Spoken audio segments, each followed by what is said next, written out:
এই এই কি করিস? জান্নাত বলল, গাছ কাটি। আপনি কে? আমি জিন। জিন মানে? জিন মানে বুঝো না? জিন ভূত। পাগল নাকি? কি সব উল্টাপাল্টা বলছেন? কি আপনাদের মাথায় কিছু ঢুকছে না তো? শোনেন, রাত 10টা কি 11টা হবে, আমাদের গল্পের নায়িকা জান্নাত আসছে তাদের বাড়ির পেছনে তাদের একটা কাঁঠাল গাছ কাটতে। আপনারা হয়তো ভাবছেন রাতের বেলা জান্নাত কেন গাছ কাটতে আসছে। সামনে বুঝতে পারবেন গল্পে ফিরি।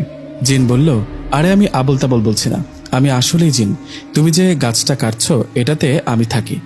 এই জিন, আমাকে কিছু করবে না, ভালো ভালো চলে যাও। আমার হাতে কুড়াল আছে, কোপ দিব কিন্তু।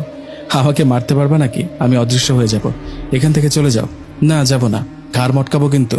না, ঠিক আছে, চলে যাচ্ছি। কথাটা বলে দৌড় দিতে যাবে জান্নাত। তখনই জিনটা জান্নাতকে ডাক দিয়ে বললেন, আচ্ছা একটা কথা বলো, রাতের বেলা বাগানে কেন আসছো? গাছ কাটতে? ফোন কিনবো তাই। মানে?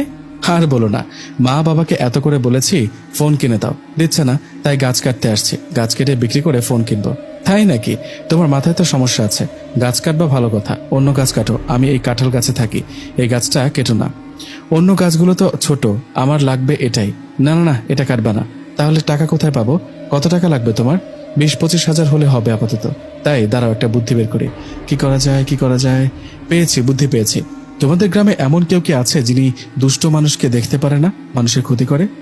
হ্যাঁ আছে তো, খলিল চাচা। লোকটা খুব খারাপ, মানুষের সাথে খারাপ ব্যবহার করে। আরো কত কি। ওনার ছেলে মেয়ে আছে? হ্যাঁ আছে তো, এক ছেলে এক মেয়ে।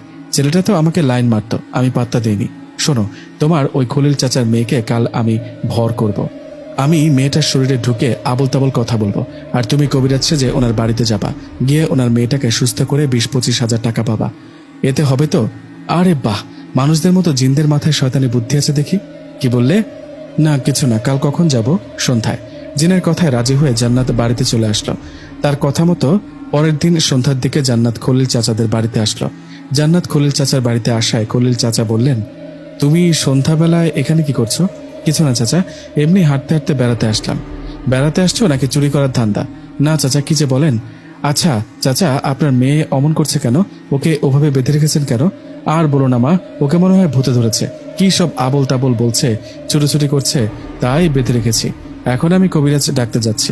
আরে চাচা, কবিরাজ ডাকতে হবে না, আমি আছি না, আমি তো কবিরাজি পারি। আপনি জানেন না বুঝি? তুমি আবার কবে কবিরাজি শিখলা? কবে আবার? স্বপ্নে? স্বপ্নে কি কবিরাজি শেখা যায়? ফাজলামি করো। যায় কিনা একটু পর বুঝতে পারবেন। আপনার মেয়েকে সুস্থ করব, 30 হাজার টাকা লাগবে, রাজি থাকলে বলেন। এত টাকা? না না, এত টাকা দিতে পারবো না। তবে তুমি যদি আমার মেয়েকে সুস্থ করতে পারো তাহলে তোমাকে 20 হাজার টাকা দেবো। 20 হাজার? 20 হাজার টাকা কি ভালো ফোন হবে? কিসের ফোন? না মানে কিছু না, ঠিক আছে 20 হাজারই দিবেন। যান, গিয়ে এক গ্লাস পানি নিয়ে